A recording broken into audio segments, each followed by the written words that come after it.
Assalamu alaikum and a very good afternoon, ladies and gentlemen. I'm your host, Umar Aftab, and I extend a warm welcome from the Department of Computer Sciences, Lahore Garrison University, to all of our participants and respectable guests to the fourth National Conference of Computer Sciences and Information Technology at Lahore Garrison University. So, as you know, today is our day two, and this is our final session or the closing ceremony of the conference. We will begin our first presentation shortly. Uh, Kindly be patient and we will call our first speaker in a while.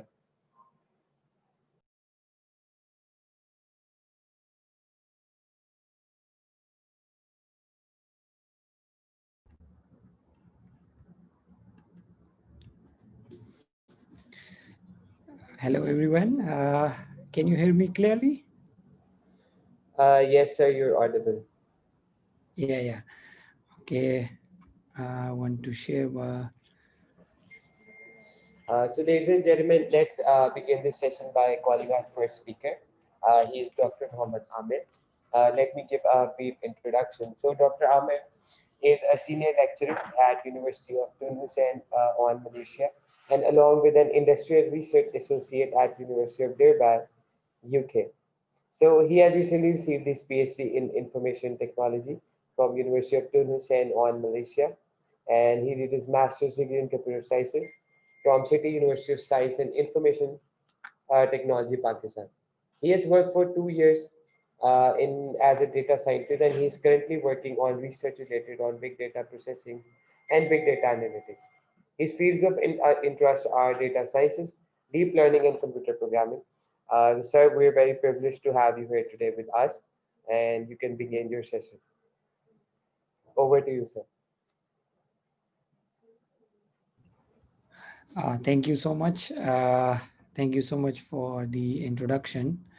I'm quite happy to have on Pakistani conference after a long time, because it has been very long time that I didn't join any conference specifically in Pakistan. So I would like to present my gratitudes to Lahore Garrison University and the conference team. Uh, it's a time of happiness that I heard that, yeah, there are some international conferences happening over there. Hope inshallah soon I will also try to join, arrange some conferences there in Pakistan as well. Let's not waste time. And then today my talk is on just like the current research areas in data science. So let me find where to share my screen, because I'm using this system of for the first time.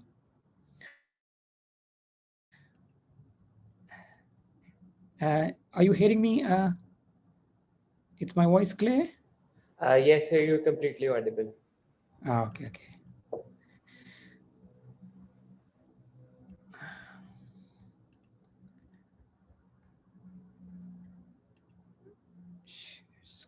Okay, from here.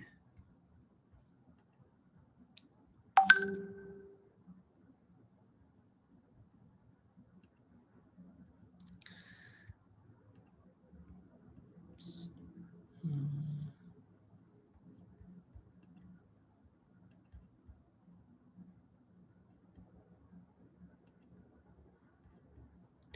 yeah. Uh,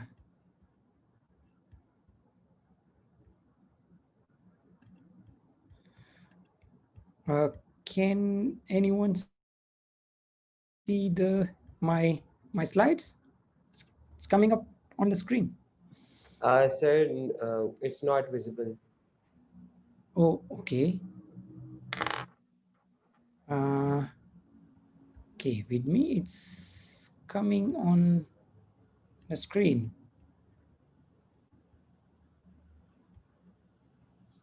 Okay. Sir, there's an option, green option which says share screen. Yeah. You have to click that. Yeah, I okay, here, from here. Okay. Yes, now your screen is visible. Okay. So now it's clear. Okay. So today, actually, I want to introduce some basic research areas in data science. As everybody knows that the current research trend for Industry 4.0 is totally based on data science and artificial intelligence. So uh, the outline is just very simple.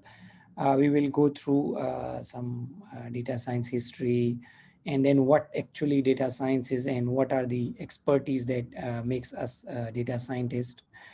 So it's actually a bunch of expertise that we can have in our data science.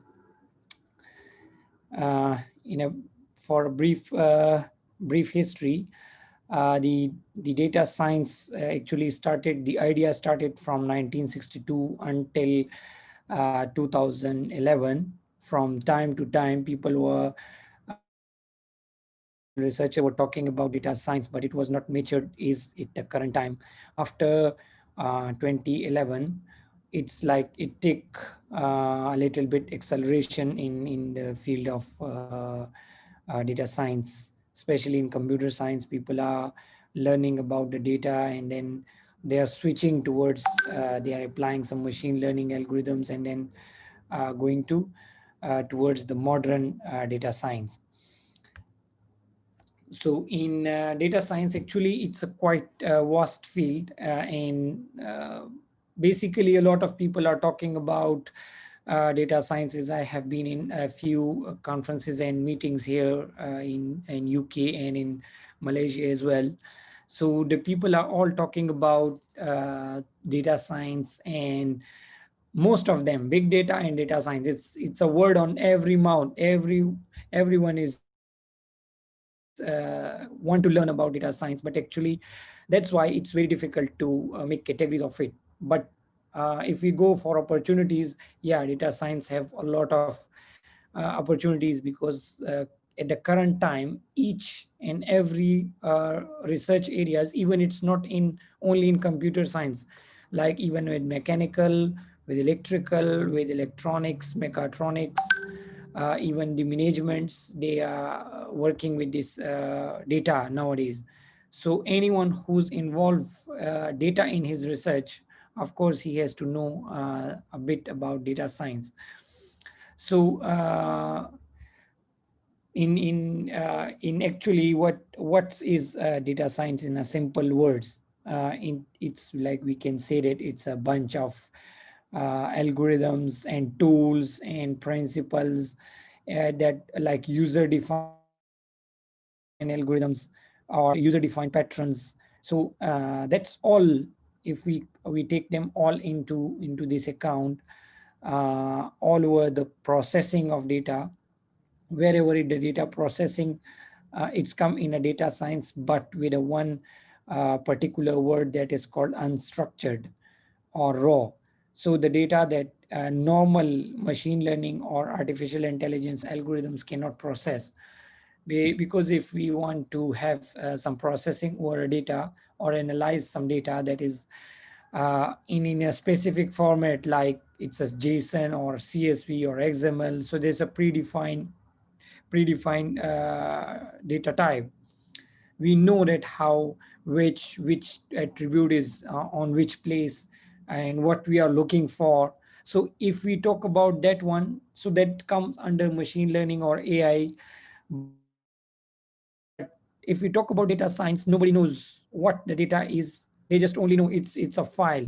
We don't know it's inside is a video or image or text, or if even a text that is like unstructured text. If some researcher have seen the social media data or that one, so it's like uh, processing over that type of data is it's actually a data science.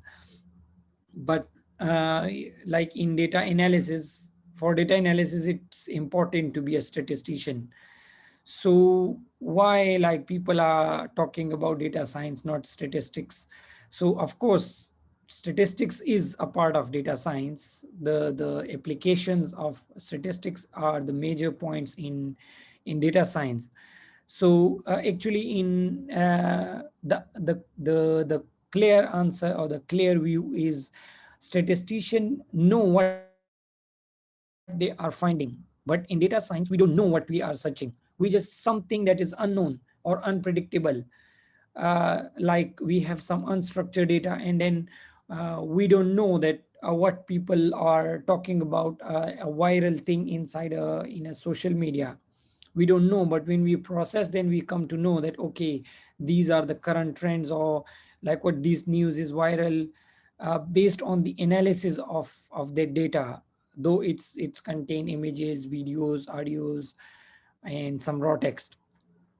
So actually, the in data science we look into the data or analyze the data from different angles. uh, like we even don't know what we are searching for, but suddenly something that is found in the data, like why they call it data science, because what the scientists do, the scientists are try and error, finding something, and suddenly they come up with a thing that previously they don't know. So that's how we are playing with the data, and then like finding some things that we don't know previously. So it's for like applying data science, you must to know what a data scientist is. So if someone is struggling all the day and night, and then he's playing around with the data, and then he's applying some statistical and mathematical tools, so we can call him a data scientist. Yes, we can call him, because in data science, the person who is applying the data science, or the person we called him a data scientist, he must have some expertise, some skills on organizing the unorganized data, and then what packaging it, or packing it, like splitting it to proper formats, and then take out some knowledge from that one. uh, it's for new researchers who are doing master or PhD by research. They must know that if they want to have research somewhere in AI or artificial intelligence, machine learning or data science, so they must know that the top major skills that they have, or they want to be a data scientist in the industry, they must have these 10 skills that are the top of. Actually, I take these 10 from a blog of a very famous data scientist from Cloud Area, US. He used to be what my colleague in different projects. So he mentioned these things, that the person who want to be a data scientist, he must be innovative and distinctive. Innovative in term of like, he don't want to only apply the things that are already been applied, like only classifying, clustering, or uh, feature reduction or selection or these type of process. No, he will not be only limit to that one.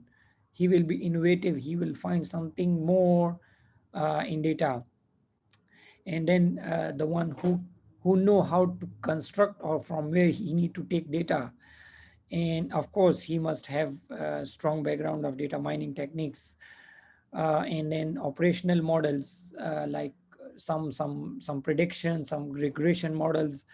So he must know these things, and he must have the power of, or the skill of running different types of data, not only stick to one data. He know that how to load, how to process data from different sources, like from databases, from files, from social media, and for other data sources, the currently the big data sources. Data conditioning, what data he has to take, and then which one he don't need to take.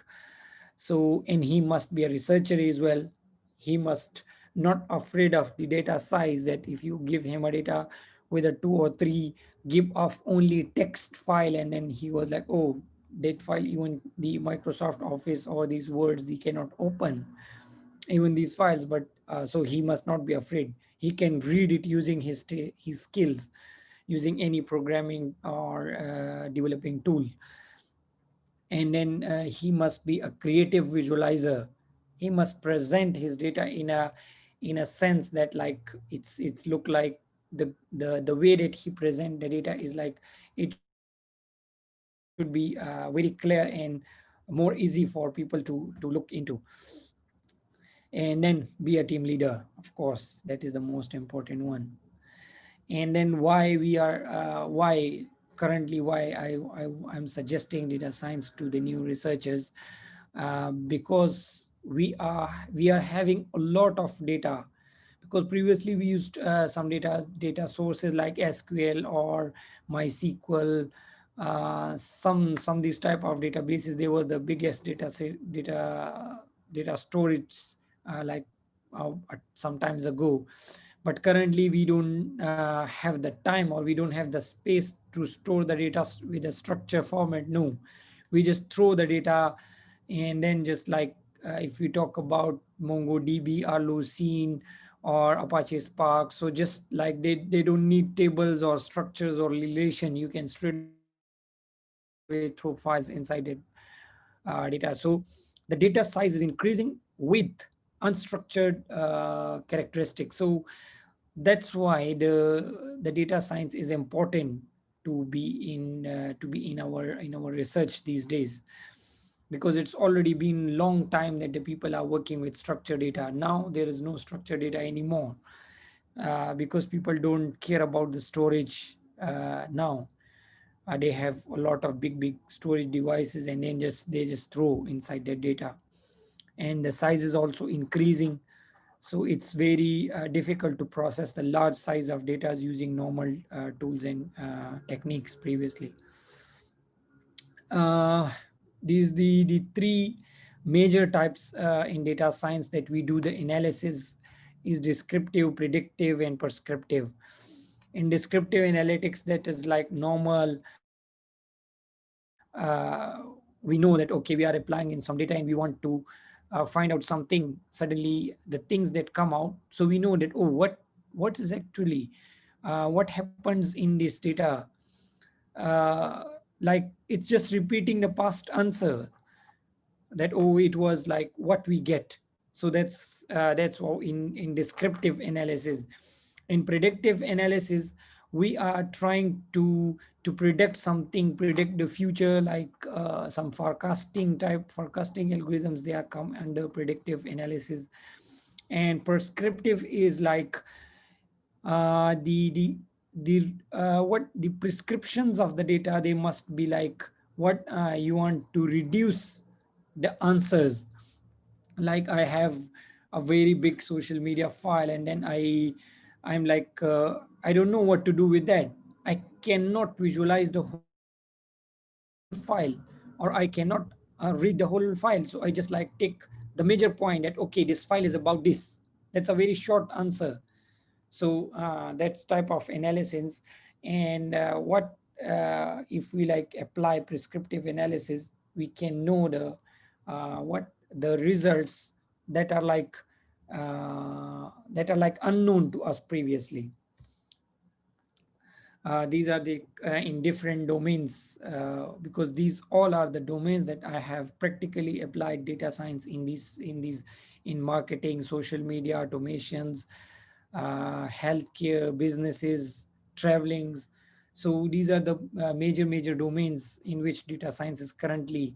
And I'm hoping in Pakistan as well, the researchers will try to make up some type of data science courses, or just some short courses, or even in their syllabus, just only to teach the students or the student who get the data science knowledge, so they can have a better job in the future. This is normal life cycle of data science projects. It's same like other SDLC projects. We discover all the requirements, and then we prepare data based on these requirements. then we plan the model that what we want actually to do with that data. And then we are applying some AI algorithms, different types, to increase what the efficiency, and then personalize. And then communication results is like the final output that you show to someone that what I get. And then in data science, actually, it's like a confusion for everyone. What is data science? The simple answer is everyone is uh, anyone who's processing data to find something related to him or in his interest is actually a data science. Whether he's applying machine learning or case learning or argumentative reasoning, whatever he do, it's like coming with within the data science. So anyone, thank you for being here with me. Anyone who want to have some research in data science, or they want to know something about their area, even they are not from computer background, they are from mechanical or any others, they can yes, communicate with me, and we can have collaboration in the projects based on data science. Thank you so much. If anyone have any question, I will be here for a while.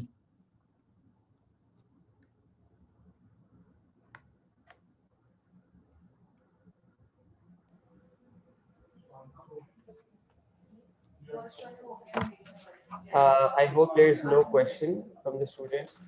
But yes, sir, we have your email and we will definitely circulate your email, and students would be definitely very interested to actually work with you.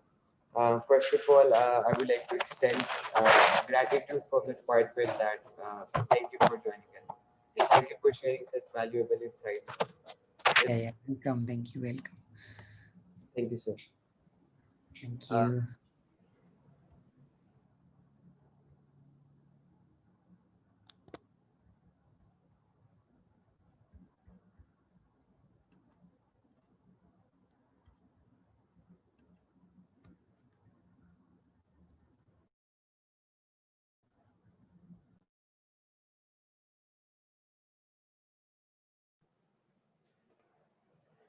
you. so, ladies and gentlemen, let's proceed forward and call our next speaker. I would give a brief introduction. So let me just invite Mr. Yahya Ghaznavi, and he's the co-founder and CEO of AKS IQ and High Performance School. Yahya Ghaznavi's experiential performance coach, startup enthusiastic, and commercial generalist and turnaround specialist with 17 years proven track record of consistency, delivering solid and reliable commercial results in blue chip companies such as Standard Chartered Bank. The Nelson Company, Takeda Pharmaceuticals, and Mundi Pharma. He specialized in setting up and rapidly scaling businesses by hacking growth in multiple countries with in last 8 years in country leadership roles and last 5 years of regional leadership roles with P&L responsibility. Sir, you can start your presentation. Over to you, sir. Thank you. Thank you, Umar, for the wonderful introduction. Assalamu alaikum, everybody. Umar has given a very fancy introduction to me. Bottom line is, I am very much like all of you. A brief intro for me would be, as of this point in time, I am a high performance and mindset coach. I'm also the CEO and co-founder of Lux IQ, which is a company that deals in artificial intelligence, big data, and machine learning.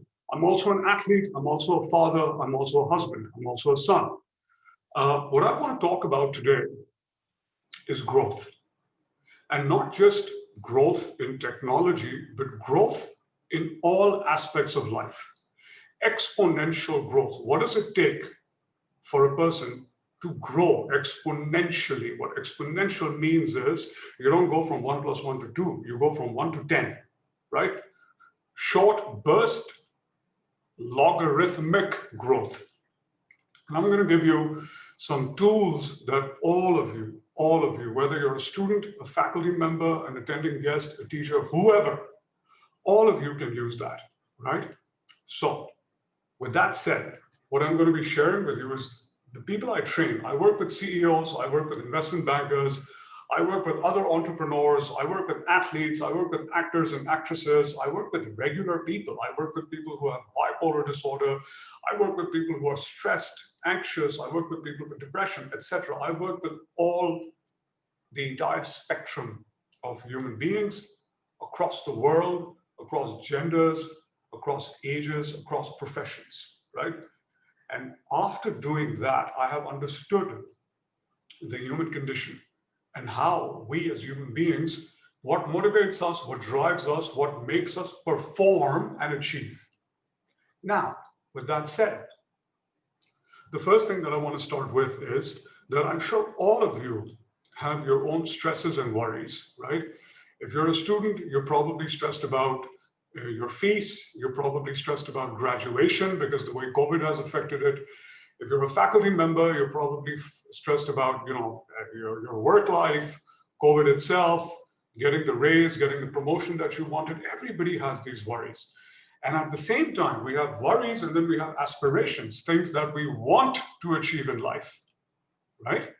Make more money, have better health, get the respect that we deserve, have the relationships that we want to have, more fulfilling. We want to feel happy at the end of the day.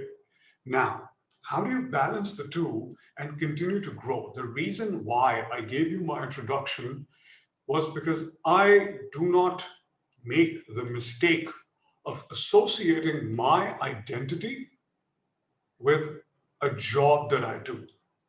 Keep this in mind. When you meet people, the first three things they tell you are who they think they are. I'm a teacher, I'm a professor, I'm a lecturer, I'm a CEO, I'm an actor.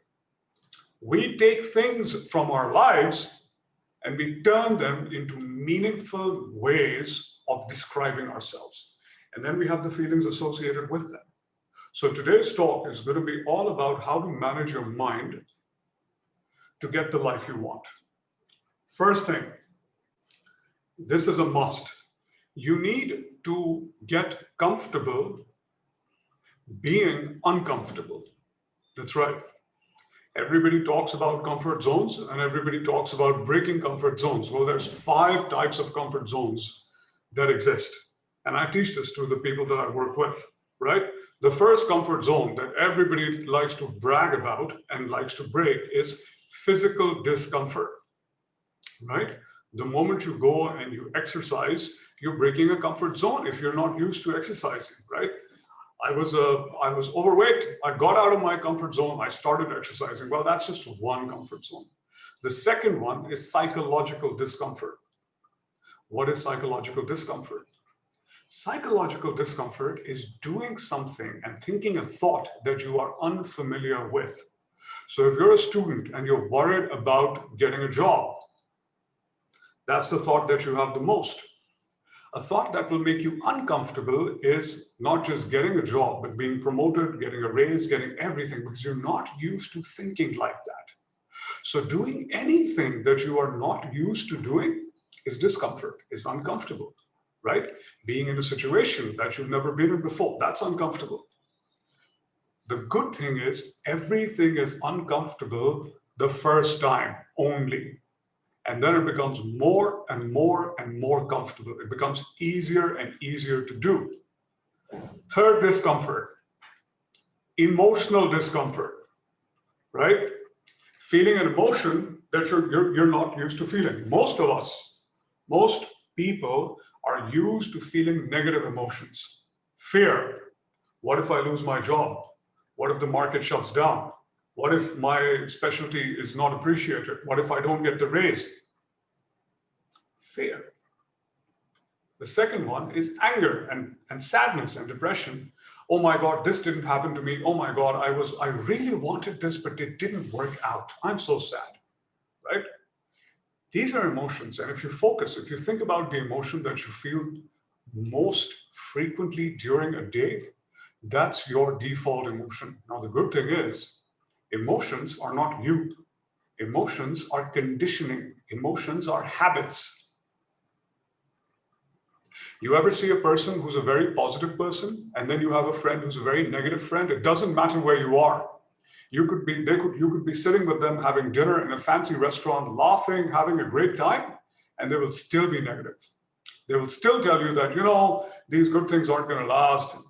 My job is going to be over. This person's going to leave me, blah, blah, blah. And then you have the opposite friend who's always positive, irrespective of any bad thing that's happening in their life, they're positive. Now, these are not good or bad people. These are people who are habituated to feeling a certain emotion. The negative friend is habituated at looking at the bad side of things. They think about the bad things that happened to them in the past, and they take those bad things and they project them on all the bad things that are going to happen to them in the future. The positive person focuses on all the good things that have happened to them and projects it onto the future, because we as human beings, we like to take our past and project it to our future. Now, here's a fun fact. Your past has nothing to do with your future. Absolutely nothing. You can be the biggest failure and still have the best future, right? So, emotional discomfort. Then, physiological discomfort. What you put inside yourself, your body, your hormones. If you're used to eating rice, switch to bread. If you're used to eating carbs, switch to fat. If you're used to eating chicken, switch to mutton. If you're used to eating at 10 o'clock at night, start eating at 7 o'clock at night. Anything that your system is not used to. If you sleep, right? That's another discomfort. Next, discomfort, mental discomfort. The difference between psychological discomfort and mental discomfort is doing things that tax your brain mentally. This allows for neuroplasticity, the brain's ability to learn, consolidate data, acquire information, put two and two together, learn at an accelerated rate. What is mental discomfort? You take one specific road to work or to your college, and then you come back home on the same road. Take a different road. You brush your teeth with your right hand, start brushing them with your left. That's mental discomfort. So, 5 types of discomfort. Start practicing them today. And if you are a person who prides themselves on being uncomfortable, I love stepping out of my comfort zone. I exercise, I do this. Whatever discomfort you practice, leave that, switch to another discomfort. So my male clients who are very, very comfortable exercising, I get my male clients to practice emotional discomfort, because men are not very, very comfortable talking about their emotions. My female clients who are very emotionally comfortable, I tell them to start doing something physical, because that makes them uncomfortable. So the golden rule is practice the discomfort that you are least comfortable with. Don't practice all 5 at the same time. That's too much. That's too much stress for your body. Next thing, use the 80-20 rule, the 80-20 audit. What is the 80-20 audit? Focus on the 20% of things that have 80% of impact in your life. We live in a world which is overwhelmed by social media, emails, people, connections, etc., etc. What does this do? This activates your prefrontal cortex. This activates the conscious mind. The conscious mind is an operational mind. The conscious mind can only do. It is not very good at critical thinking.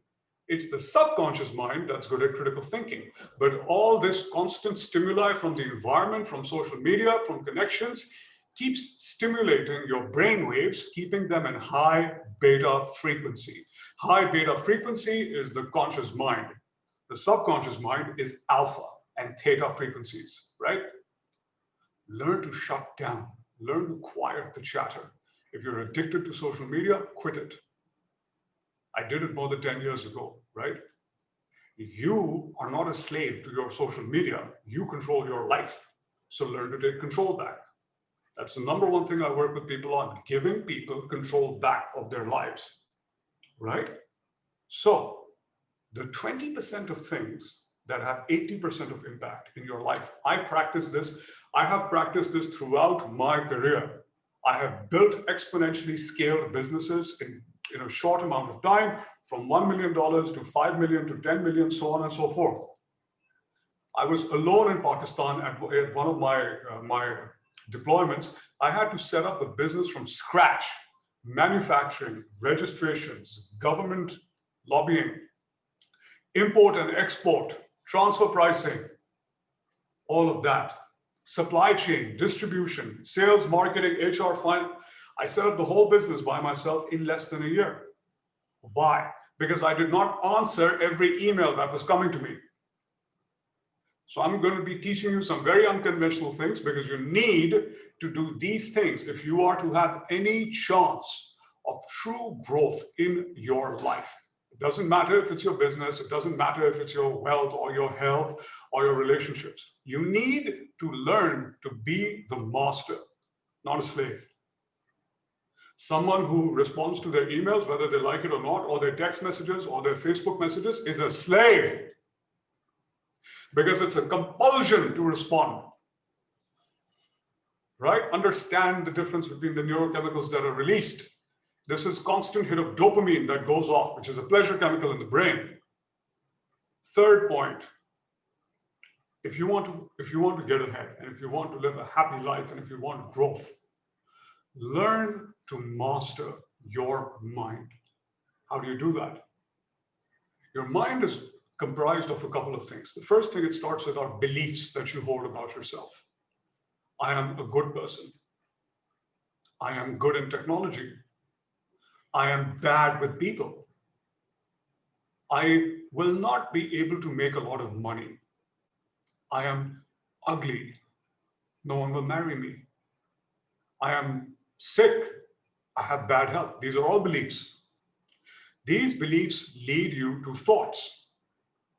Because I know that I can't make money, I don't think I should even try. Because I'm not a pretty person, no one's going to want to be with me. Because I'm not smart, I should not even select this subject, because this is too difficult, and because I'm stupid, I will never be able to do it. Those are thoughts. Those thoughts lead to emotions.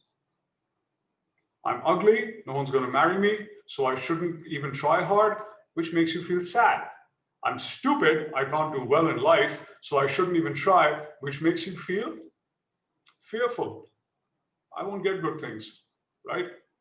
Those are emotions. Those emotions lead you to actions, right? Once your mind gets the chain moving, your belief leads to a thought, which leads to an emotion that triggers an action. And your action is almost invariably based on how you're thinking and feeling. Because human beings are slaves to their thoughts.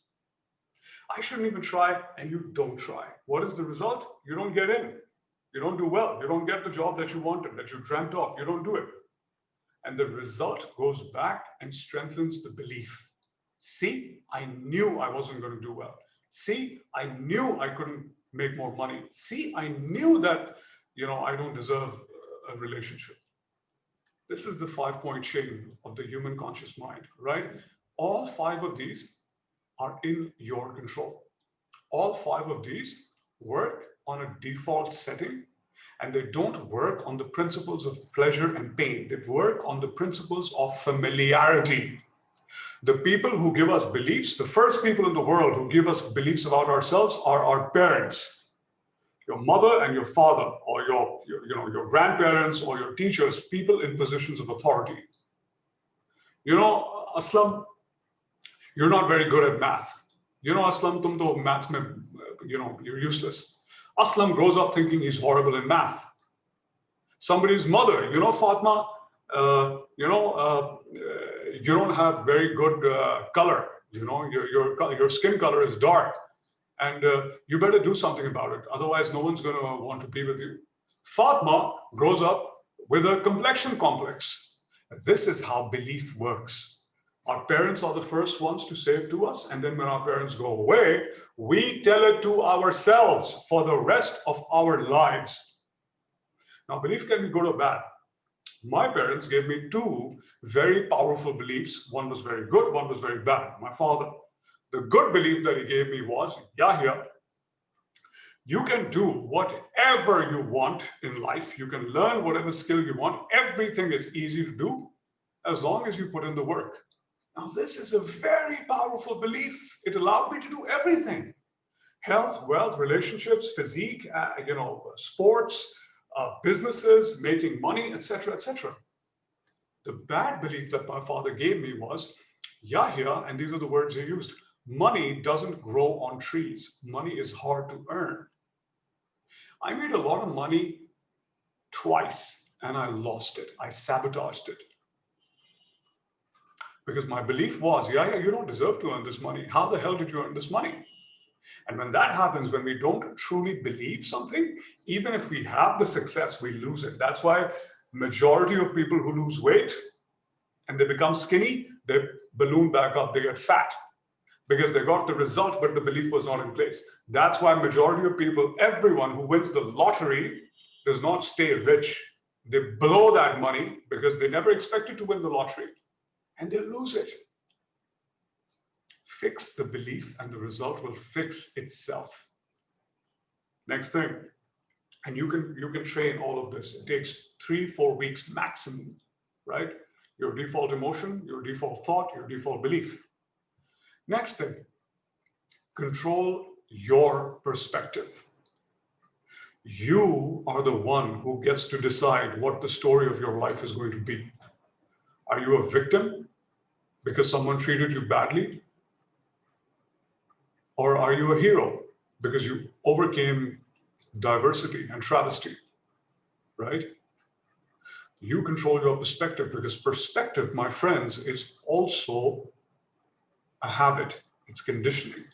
I teach people to control their perspective. Do you want to focus on all the bad things that have happened to you in life? Or do you want to focus on all the good things that are happening to you right now? Because both things are happening. But the human mind only has the bandwidth to focus on one at a time. And because good and bad are conflicting opinions, you cannot have both at the same time. You cannot. How do you know what you're focusing on? Just think about it. Most of the day, do you find yourself in your mind? Do you find yourself complaining about all the problems that you're facing? Or in your mind, do you find yourself happy and celebrating of all the good things that are happening? You can train to change perspective in 3 weeks. It's conditioning, it's behavior. Next thing, while the world thinks I'm a motivational speaker, I am strictly against motivation.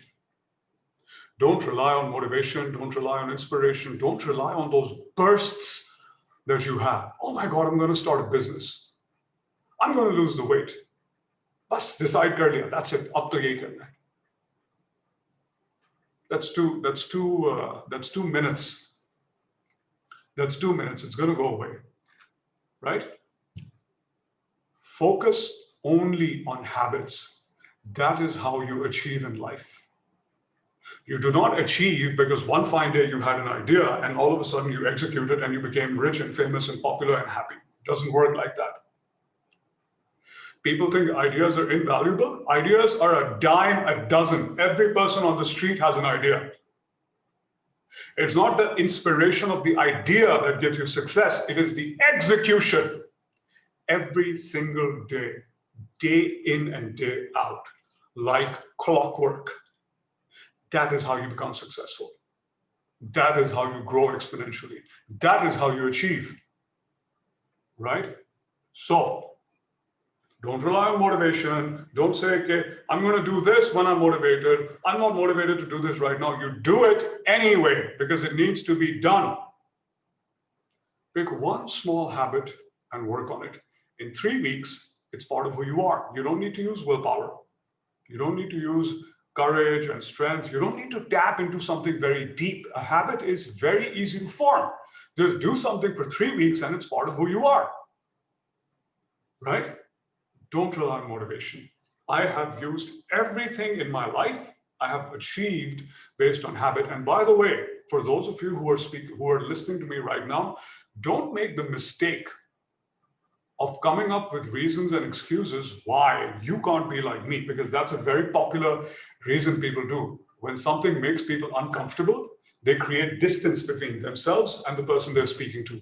I can't be like him. Ye to pehla hi aise hua hoga. I can't be like her. I don't have the same opportunities. I can't be like him. I don't have the money. I don't have the looks. Excuses. You live the life that you're born with. And I'm gonna end with probably the most important thing that I teach with, right? And this is the moving from the do, have, be to the be, do, have. What is the do, have, be? The do, have, be model is what I call the trap of I will be happy when. I will be happy when I get the job. I will be happy when I have the relationship. I will be happy when I lose the weight. So you think you will do something, after which you will have something, after which you will be happy. It doesn't work like that.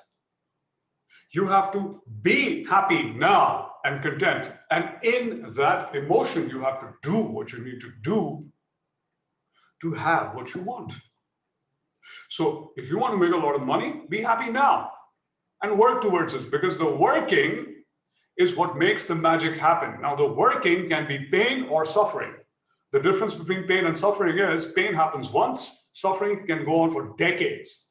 Kya musibat hai yaar, ye mujhe report banani padi. I hate my job, I hate my life, I hate suffering. You're not helping yourself. Flip the emotion. I love doing this because it is taking me towards my goal. You always keep your North Star in front of you, always. Do not focus on how you feel, ever, ever. Focus on what needs to be done and do it anyway. That's the discipline you need in you. Guys, thank you very much for your time. I think I've done 20 minutes. I'm not sure. Does anybody have any questions? I would love to answer your questions. You can find me at coachyahya.com, which is a free Facebook group for any of you. Please let me know if you have any questions.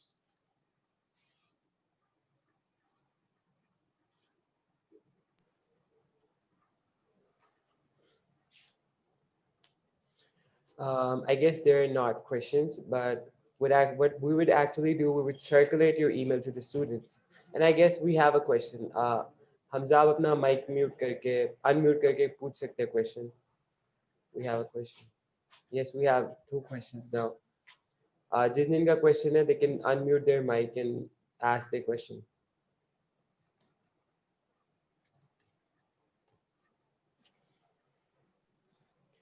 Assalamu alaikum. Sir, I have one question. In the early part of your conversation, you have speak about the fear of anything like job security or your future planning.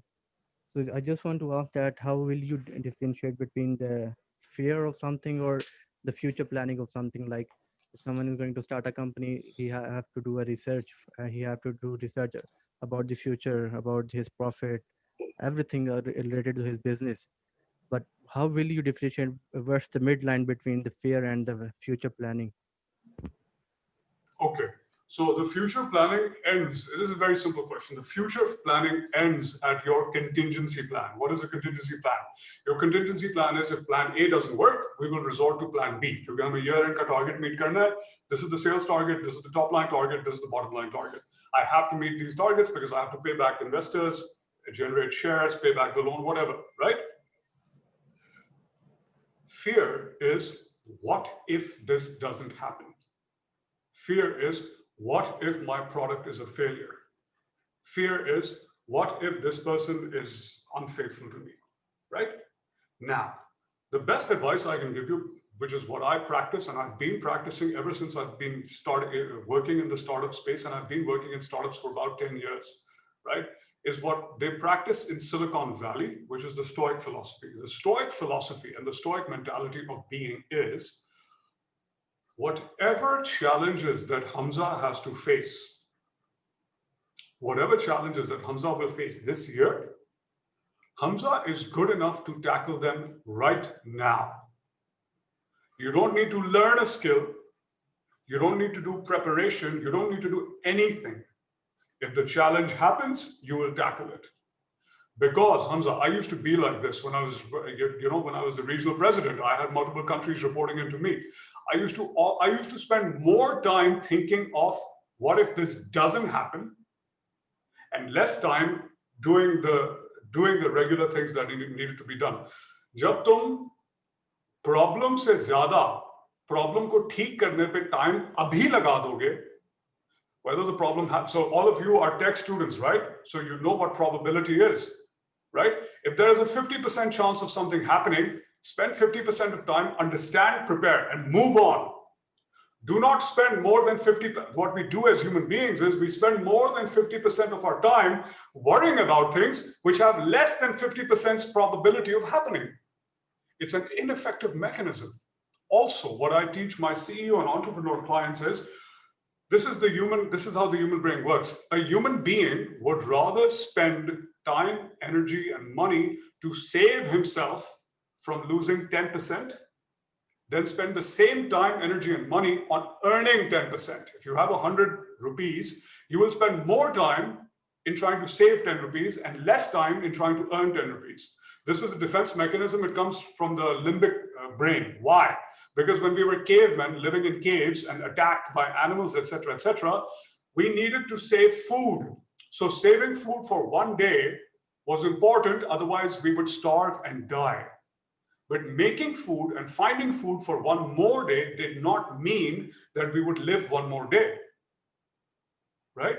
The predicament now is we are not cavemen, but the system is still the same. So people are loss aversion is so big in people that it's hard, the fear is hardwired into their heads. This is why majority of Pakistani businesses are unable to go global. Because they're too scared. Because they're too scared and they want to save what they have. It scares them into spending. This is why. So my advice to you, Hamza, is do the prep, do the planning, and then let things happen. Somebody gave me some very good advice. A very dear friend of mine, she gave me an advice when I was launching a product. She said, Yahya, aap apne pehle product pe itna time laga rahe hain. If you are not ashamed of your first product, then you are late to the market. It is not the one with the fanciest product that wins. It is not the gold standard that wins. It is the one who captures the opportunity first. And then you can always refine your product. There's nothing to stop you, right? So understand the importance that things play, because when they're in the brain, you can't understand. So it's always good to write things down and assign probabilities. What is the chance of this happening? What is the chance of this happening? What is the chance of this happening? Okay, this loss, 20% chance. 20% into $1 million, $200,000 deficit ho sakta hai. How will I make up for this? Assign another opportunity that you can chase to cover for that. So make sure you manage your cash like that. I hope I've answered your question, Hamza.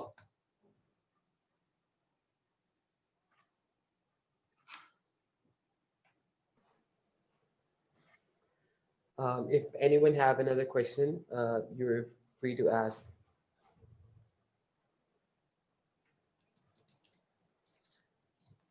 I guess there are not questions.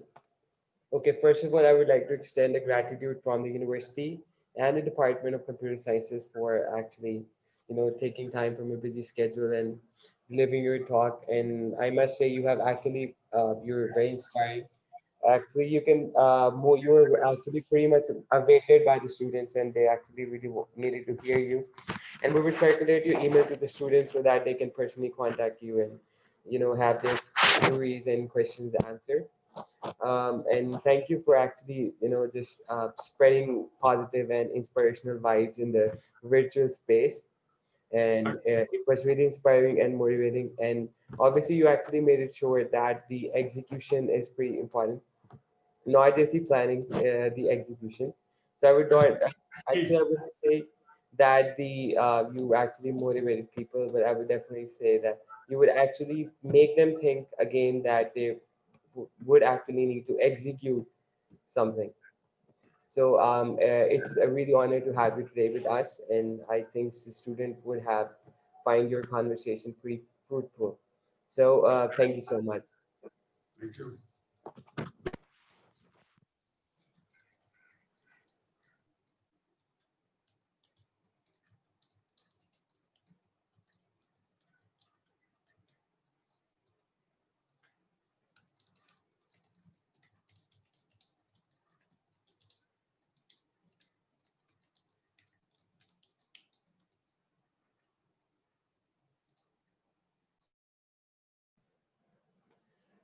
Okay, ladies and gentlemen, let's proceed to our next speaker. I would give a very brief introduction. He is Mr. Mohammed Asim Qureshi. He is Associate Professor at PG and PGP Coordinator at Department of Computer Science, Bahrain University.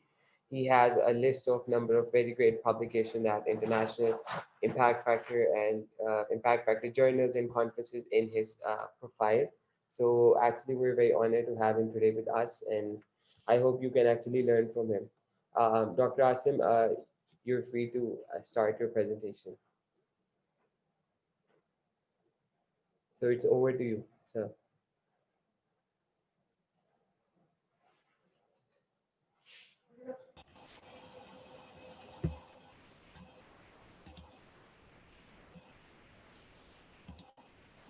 Just for 2 minutes, please.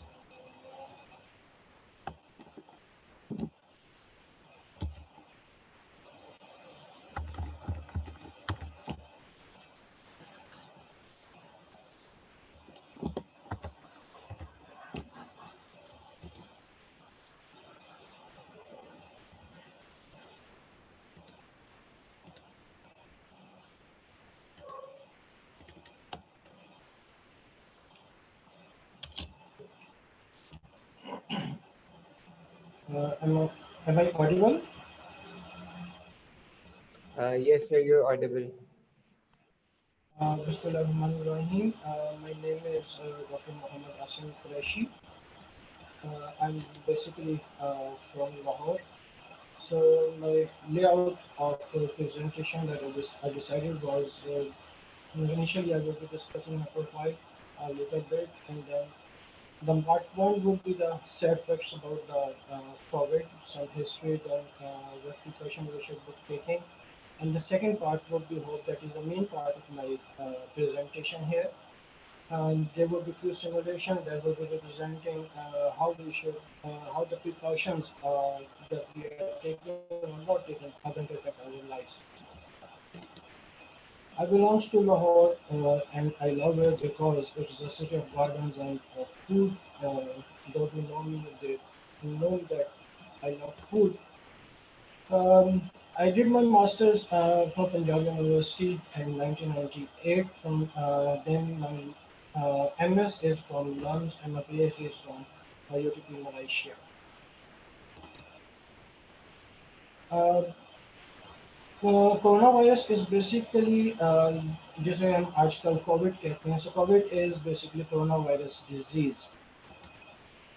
And it is previously it was known as novel coronavirus or nCoV or whatever different names were there. So I'm basically cutting down my presentation because there is only 20 minutes for that one. So there are a few names here for different coronaviruses, that is SARS and MERS. So this disease emerged from the China in 2019. This disease is spread due to the direct contact or touching contaminated traces or through the droplets. Okay, the basic part of my presentation is on few precautions that we take or we don't take. The basic reason was I self quarantined myself in June, and I faced different issues during that time. Though I was in my own bedroom, I was having AC working there. I have having my mobile with me. I am having TV connections with me, but still there was so much psychological impact on me due to that time duration. I was not meeting people. I was not meeting my sons. I was refusing to let my sons enter into my room. I didn't let my mother, and my mother was. I know that mother was crying for me. They were praying for me. During that time, I was listening to people that there is no corona. So we need not to worry for this one. just eat onion or eat listen kind of thing, and then you will be safe from corona. But during that time, I decided to work on this part, and I decided to uh, at least do something socially, and so that I can tell people that this is not simply what is happening. So on this slide, you can see that there are 9,61,273 deaths by 21st September. I faced a death in 2007. My brother died in that year, but still my family is facing that impact. So one life can change many different lives, and there are almost 1 million lives that are gone. So what about those 1 million families? So I started working on that work. I discussed my ideas with my niece. She's an artist. And she makes the good simulations for me. So I cutting down these part and moving towards the simulations. The second part, this is the hope. Okay.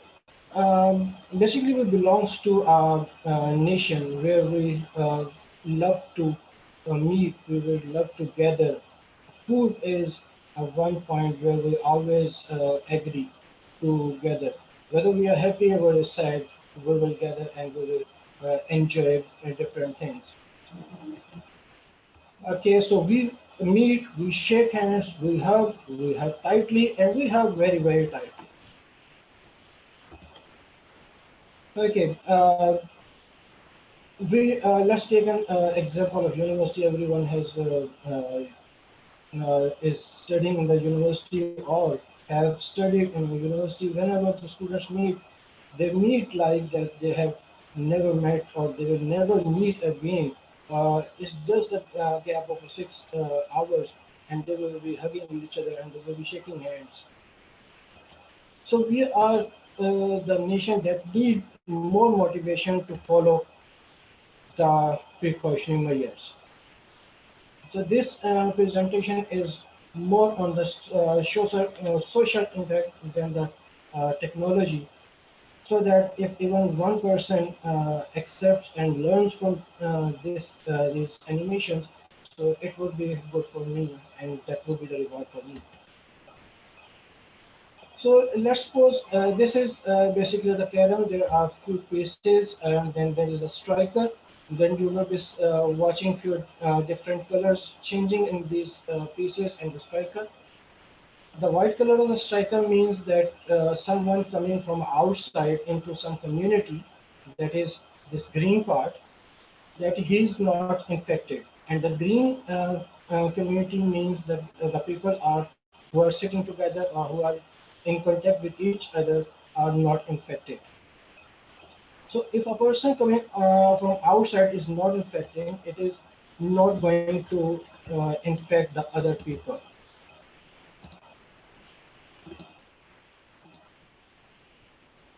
So no color change on any piece would be found. So you before November 2019, we all were meeting and we all were healthy, but no impact was there, no infection was there. So people were happy. So no one was infecting each other. But after the corona, what happened was if someone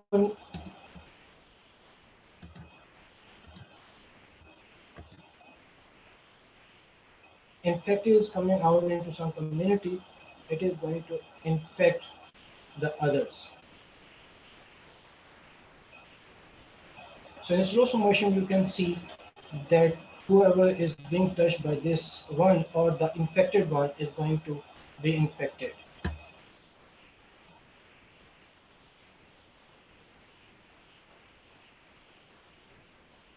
The color represents the person who is being infected.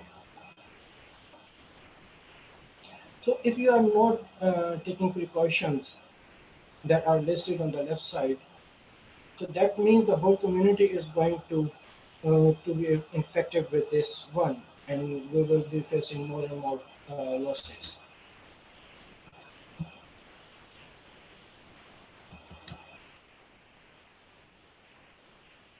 If you are infected, then self-quarantine yourself till the time you get your health back. But it is better for the community, the rest of the people that are green, that are not infected, that you face a little problem there, but save the others. So do it for the others, not for yourself.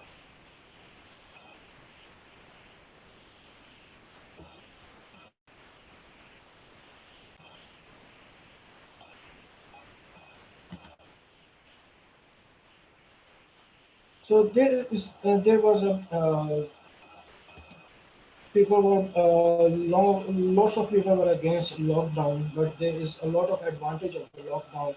We can see that we cut the community into two parts.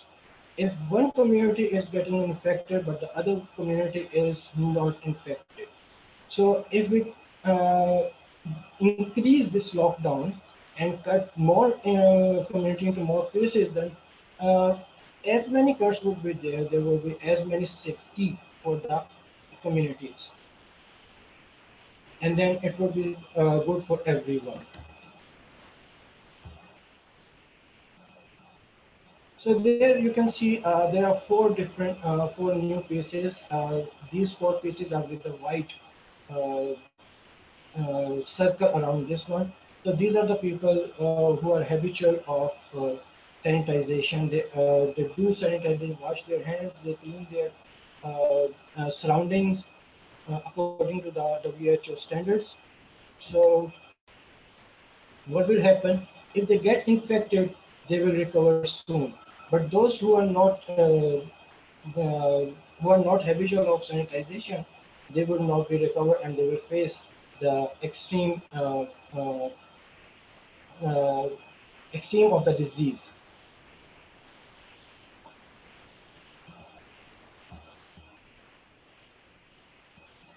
You can see this piece that is moving with this hand.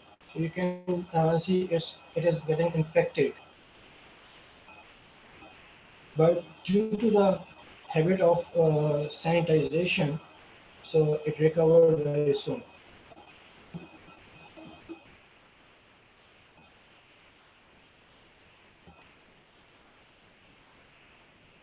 These pieces with the circle, they are following the social distancing. The rest are not following the social distancing.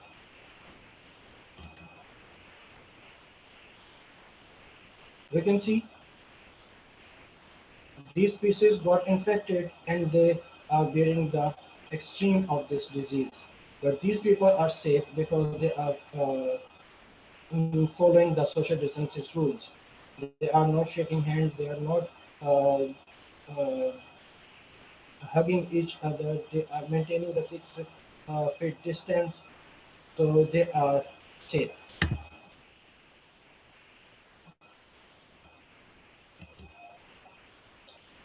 So the aim of this presentation is be informed, you should be knowing what's happening, we should be ready, so be prepared, we should be smart. We should be knowing, we should be prepared, and we should be smart, we should be acting accordingly, not ignoring the things, not ignoring the precaution measures, and then be safe. And we should be ready for the coronavirus, COVID-19. Special thanks for these animations to my niece, Shizam Manzoprashi. These are few of the salient sources from where I collected my data.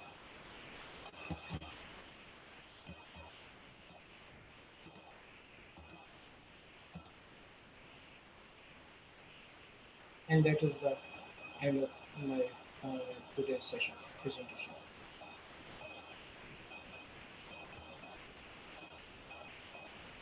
So any questions?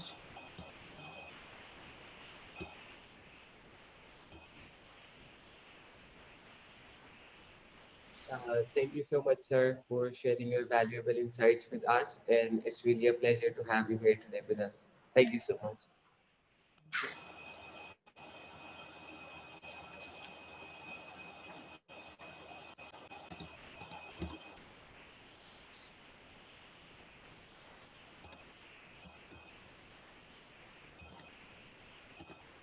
Okay, ladies and gentlemen, let's move toward our final speaker for today.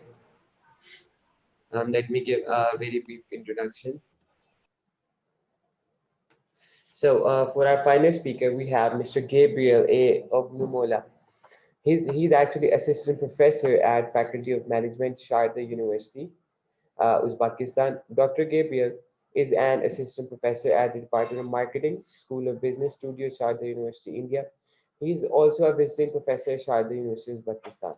His research interests includes IoT, big data analytics, social media analytics, web analytics, technology, enhancement learning, and he has been actually very active in publishing his very prestigious work in different national and international impact factor journals. So let's see what he has to say. Sir, over to you, and you can start your presentation.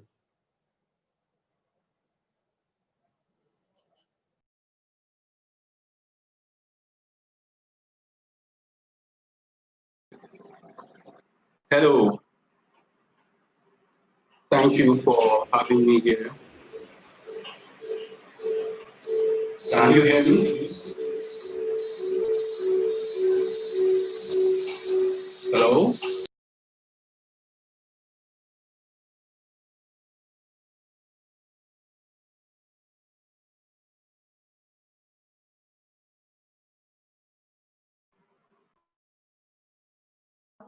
Uh, Excuse me, sir, you're not audible. Kindly check your mic.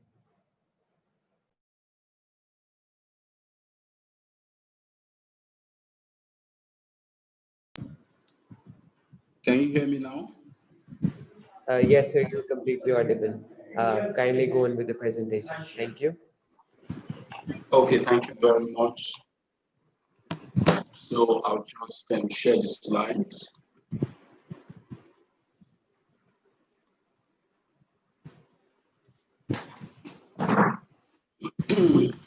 Okay, I shall begin.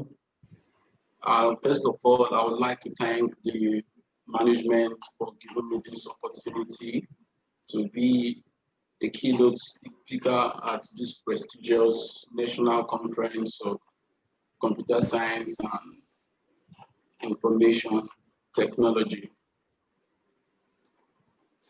Today, I shall be discussing this topic, learn from home, contemporary issues and the efficacy of online distance learning as necessitated by the pandemic of the COVID-19. Since the onset of this pandemic, it has resulted into a never before situation whereby students will have to learn from home. This concept relied heavily on the fact that education or learning has been integrated with information technology, with computer science.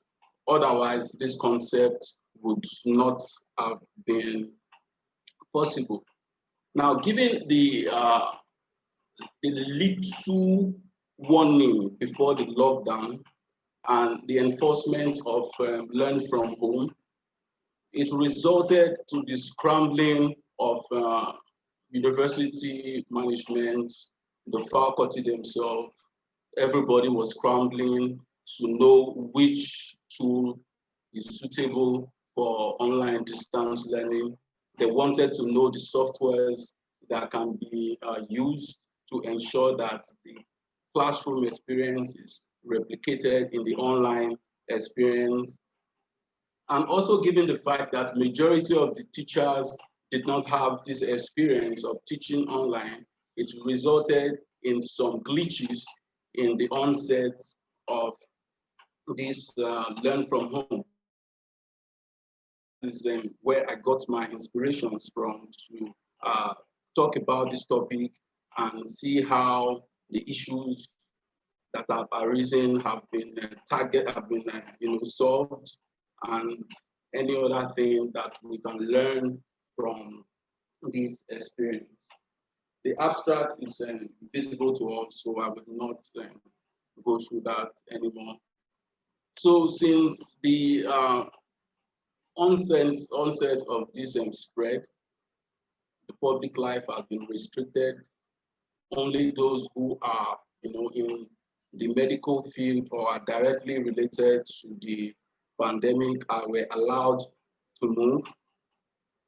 Therefore, the online classes became the order of the day. Today, classes depends on technology.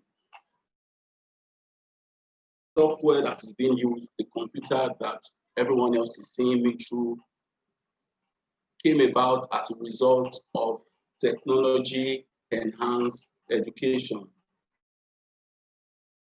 With the aid of this technology, the students were able to continue their study, even though they had to do it from home. Okay, so the term online learning is used to describe the connection of a number of programs. It could be one, it could be more than two, and it involves one of the nodal points being the students and the other nodal point or the instructor with the aid of the internet or the World Wide Web. Online learning can be grouped into two categories. The first category be the full-fledged online learning, where you register online, you take your classes online, your assessment and evaluation are done online, your results and your certificates are given online. Or it may be done in the blended process, which involves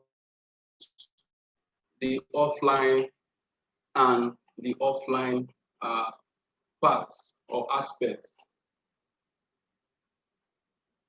Online learning is a bit different from offline learning, from what my research has told me. The way you would present your teaching, the way you would present your material are quite different from the way it is done offline.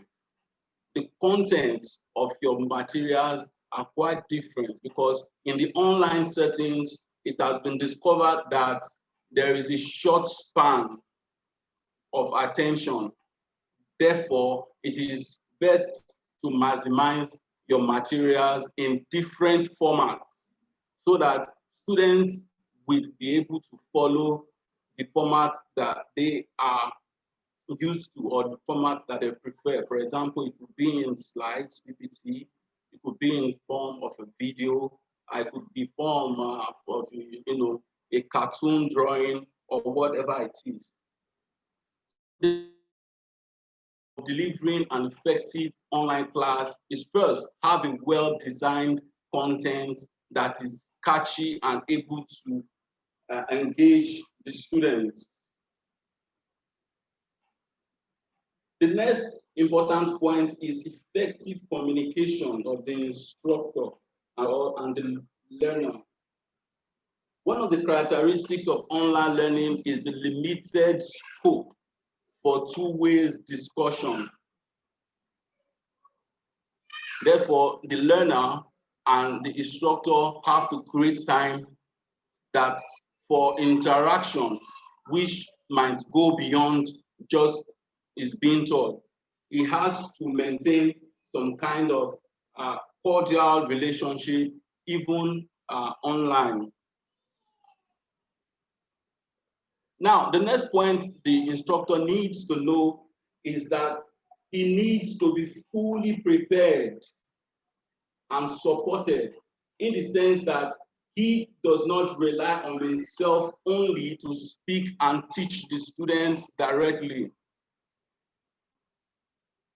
He must realized that some students would lose focus when it is a one-way discussion.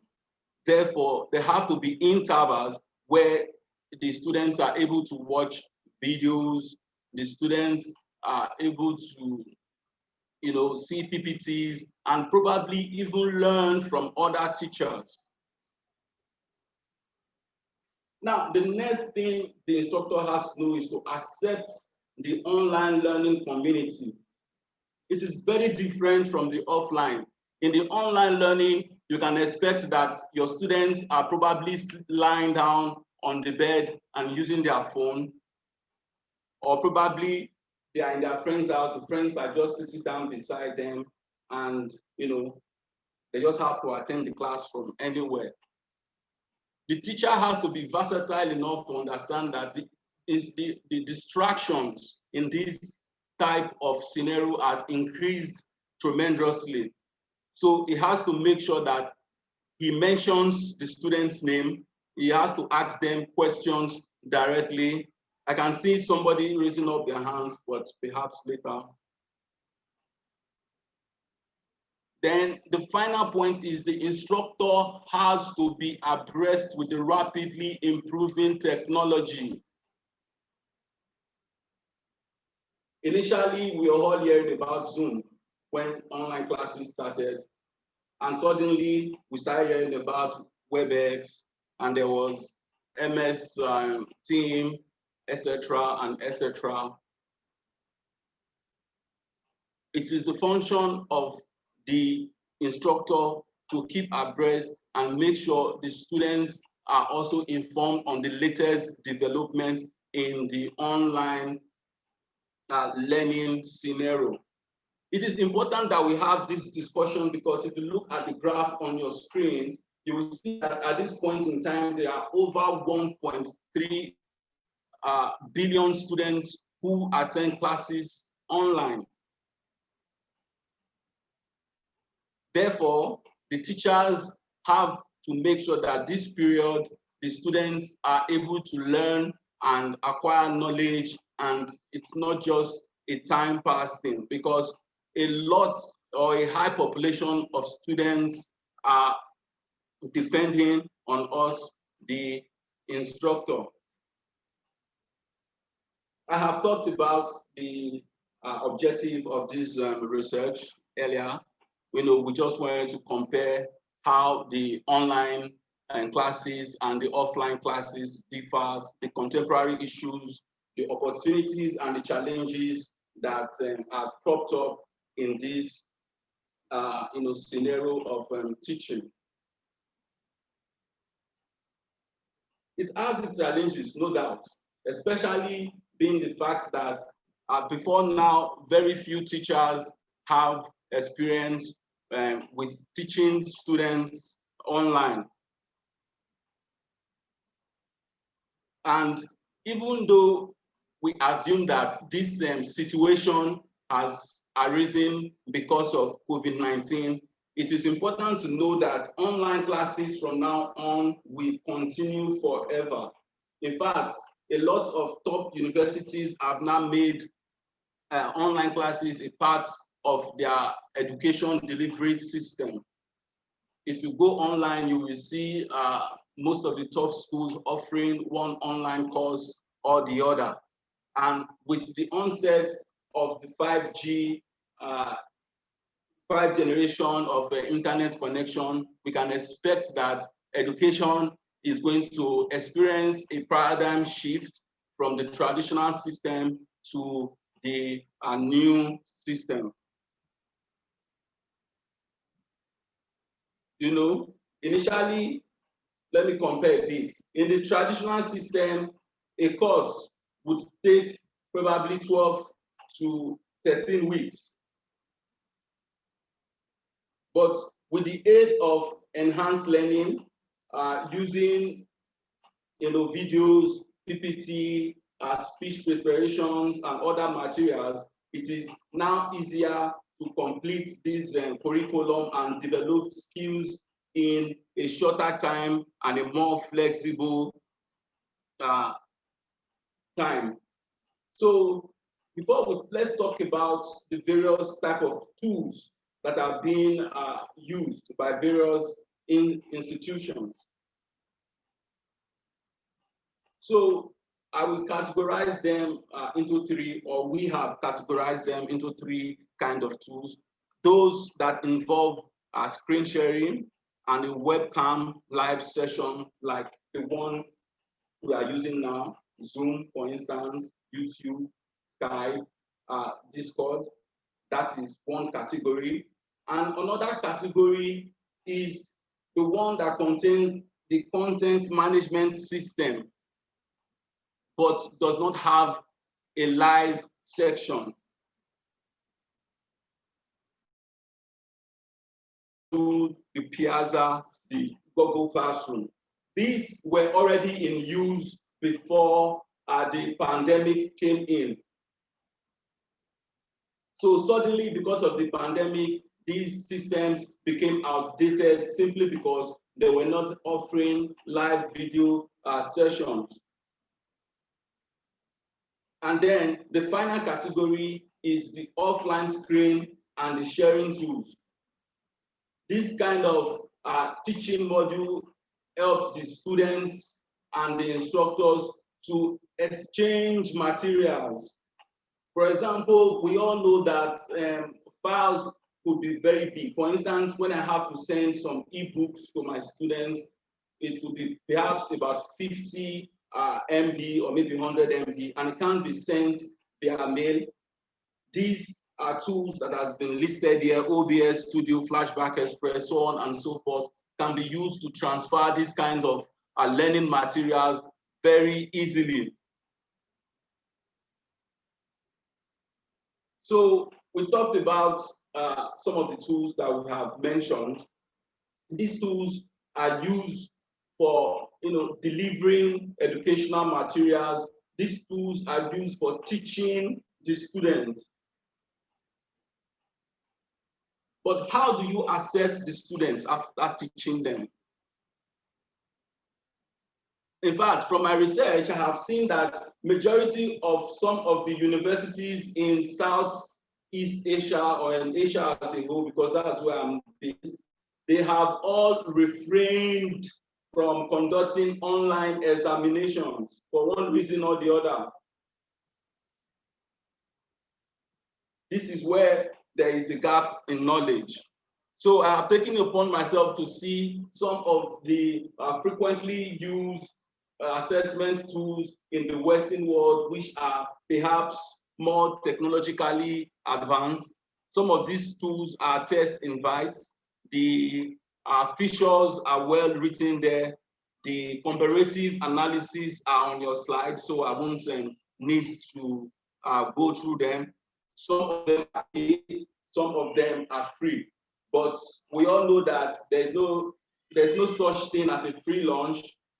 The would probably have some restrictions, which we might be forced to probably pay premium money to have full access to these features.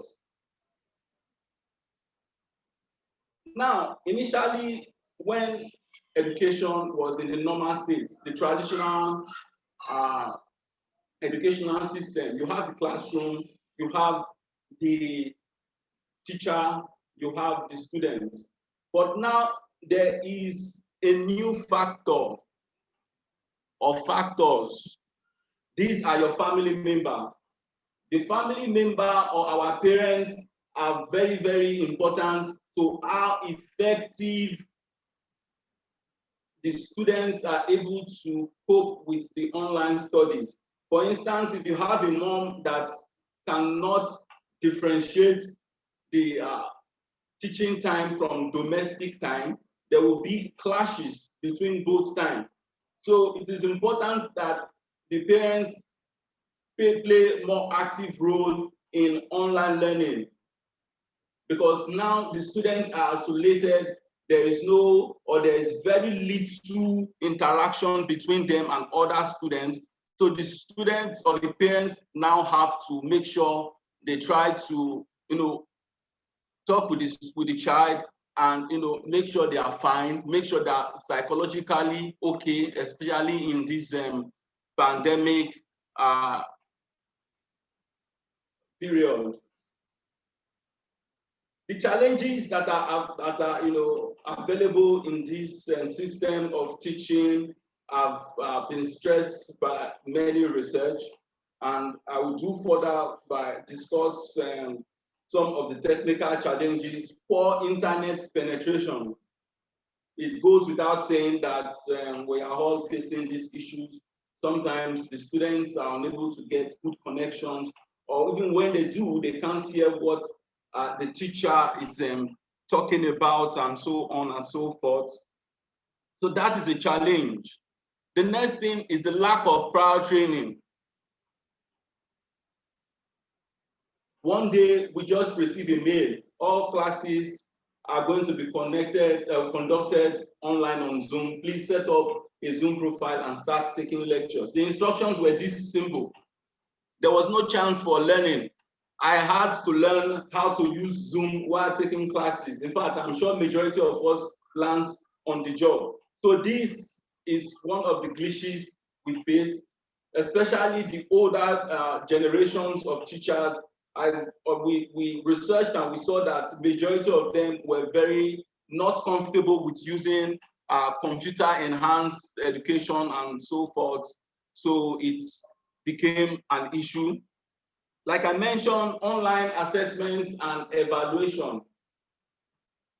Majority of the universities, avoided this and decided to, use a simpler method of assessment, or probably some of them postponed it. And another issue with online study is subject limitation. Some technical subjects that requires hands-on experience, and even science subjects that requires the wet lab, it is difficult to conduct these kind of things online without augmented reality or other advanced method of delivery education. And another technical challenges that occurred, especially with Zoom, I am sorry to say, was the issue of data security and privacy. There were, all sorts of stories about people getting into the system, extracting emails and all that.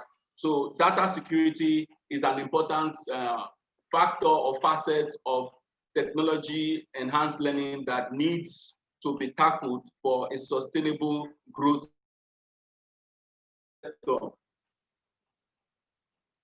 The students are also facing some challenges on their own, considering the fact that suddenly they have to take lectures from home without the support of other students. Some of the problems they have faced, we have discovered from our research, is isolation, no previous experiences with computers and other stuff. Many of them don't even have computers. They are struggling to log into the internet. They don't know how to do this, etc.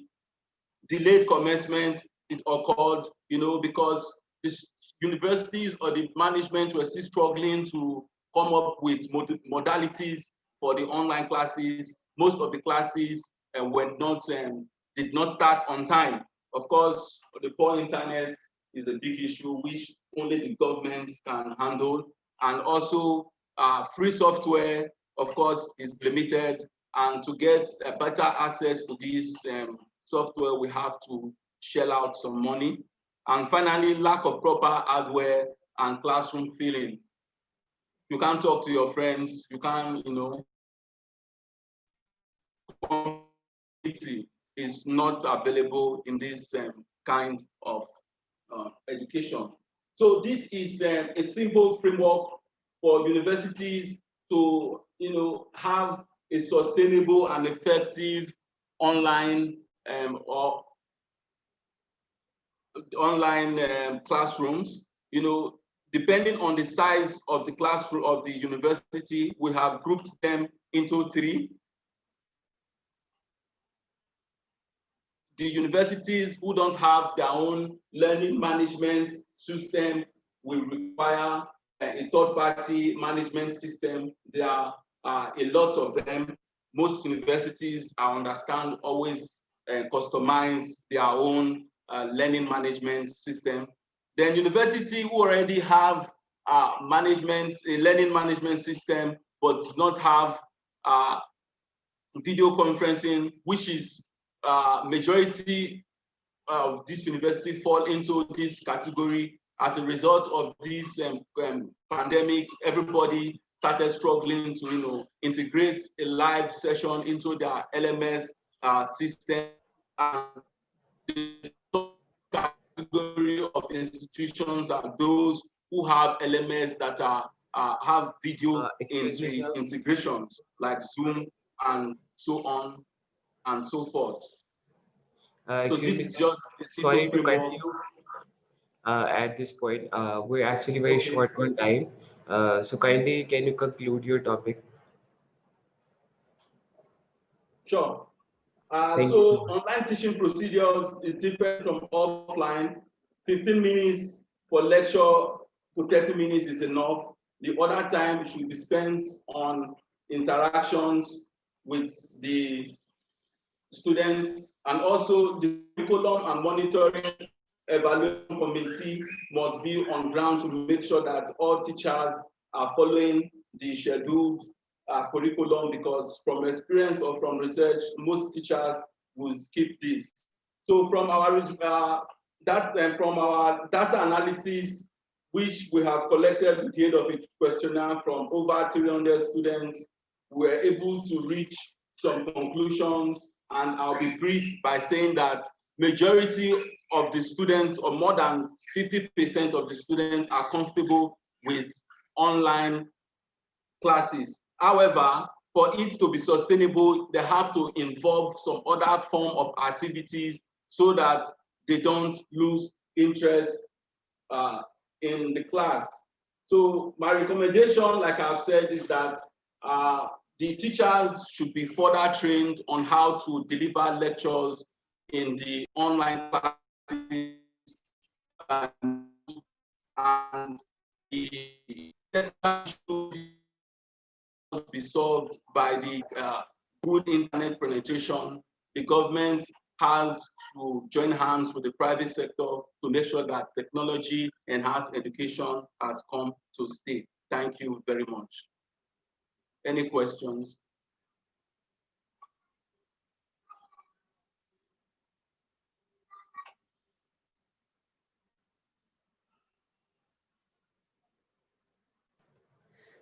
Thank you so much, sir, for sharing such valuable insights of your work. We're very privileged to have you here today with us, and as you share such valuable insights, so we're very thankful to you.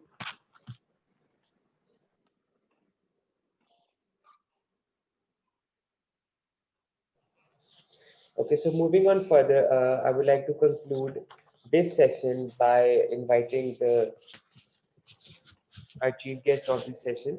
I would like to conclude the conference. So I would like to call the registrar, the worthy registrar of Lahore Garrison University, Mr. Mahmood Rashid Bajwa, to come here and actually pay his regards and remarks according to in regards to the conference. Please welcome.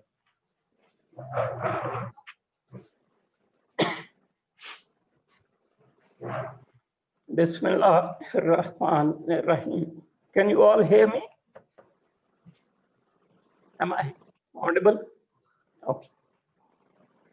Dr. Shazia, Dr. Tahir, Dr. Naeem, Dr. Atif, honorable faculty, presenters, keynote speakers, delegates, all present, Assalamu alaikum. I want to begin by thanking Dr. Shazia for allowing me this opportunity of being a part of the closing session. I'm glad that I came, and I consider it truly a privilege.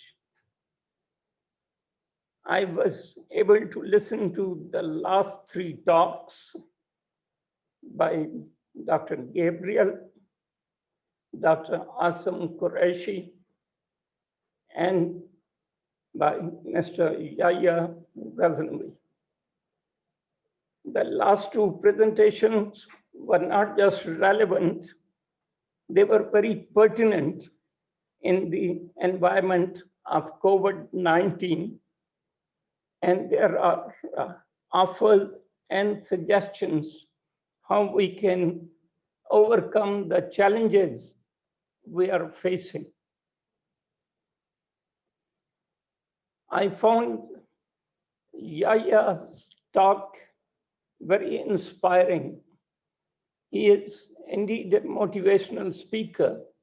I particularly liked his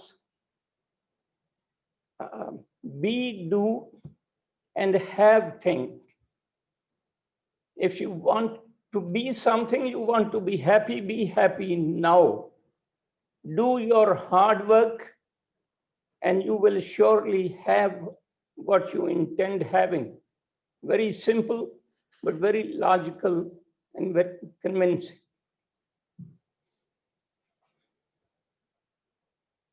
I was a part of this conference for 2 sessions. One, the opening session yesterday, and the other one closing today.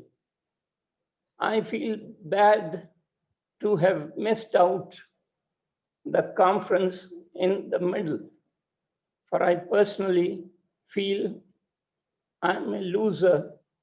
The content of the conference has been very rich. I want to compliment Dr. Shazia and her team for the fact that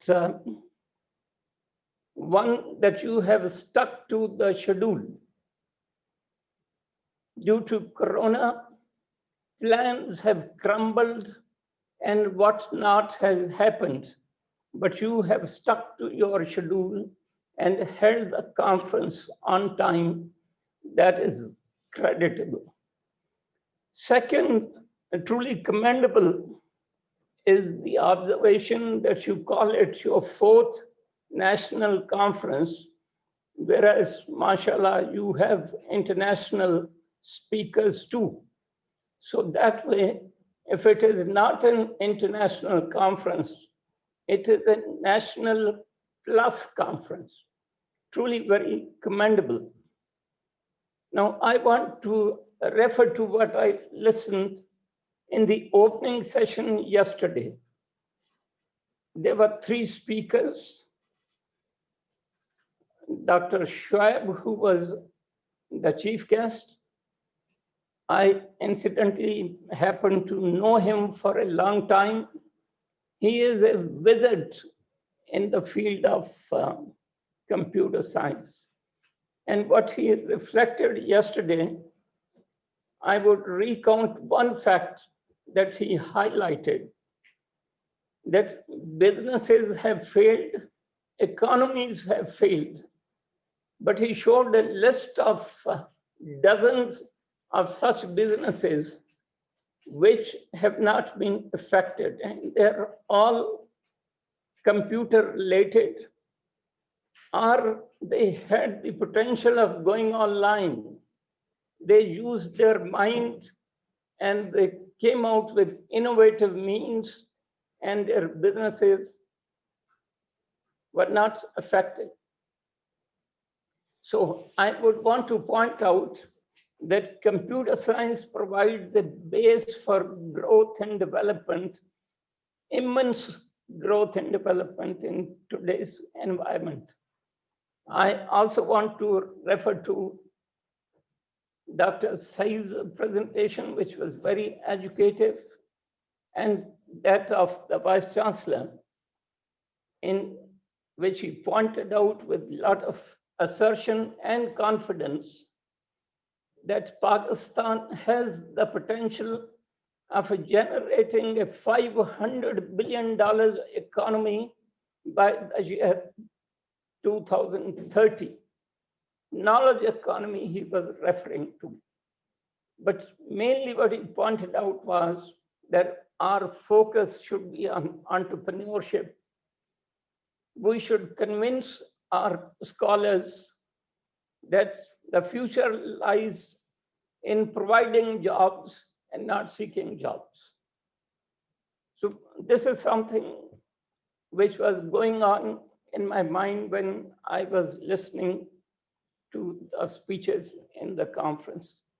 Once again, I want to commend Faculty of Computer Science for doing a great job. I want to commend that on behalf of the Vice Chancellor too, with special thanks to all those participants who made it convenient to be a part of the conference from other places, and some of them even internationally. I would want to make one commitment and suggest it to Dr. Shazia that please consolidate your recommendations of the conference, which may be put up to VC. I assure you that they will not just be supported, they will be approved to. It has been a privilege to be a part of this conference. Once again, my commendations. Thank you very much.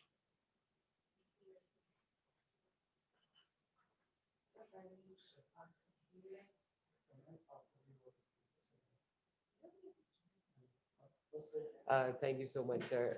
We're very honored to have such very kind remarks by Mr. Brigadier Retired Mahmood Bashir Bajwa, the Registrar of Lahore Garrison University. And to commence further, I would like to invite the Dean of Computer Science Department, Dr. Shazia Sakib, to pay her thank you notes in regard to the guest as well as the participants of the conference. Please, ma'am. Bismillah ar-Rahman ar-Rahim.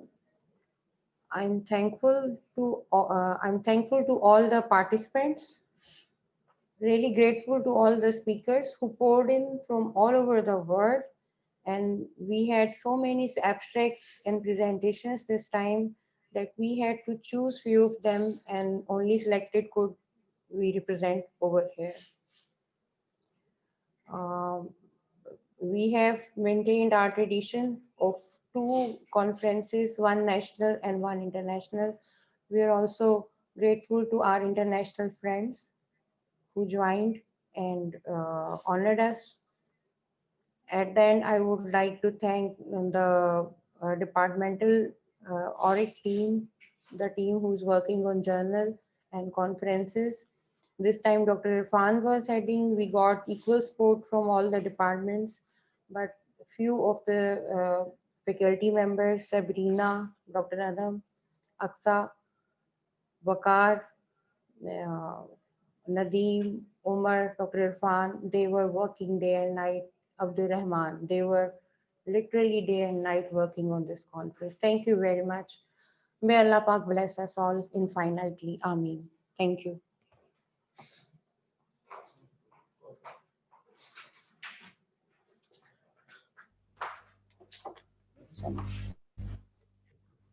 Now, the Dean of Computer Science, Dr. Shazia Sakib, will present a shield to our worthy registrar.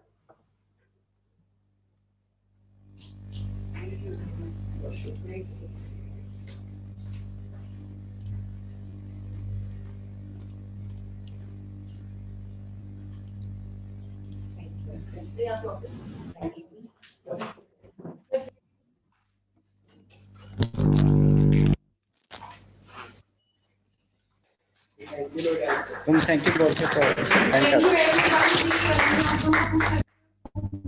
thank you both.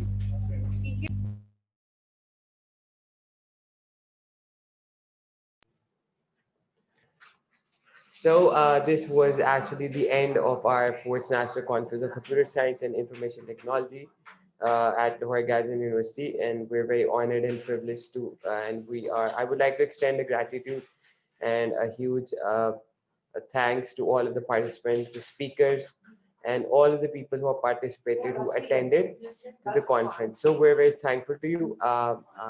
This is actually end, so I would like to conclude the conference. So take care, everyone. Allah Hafiz.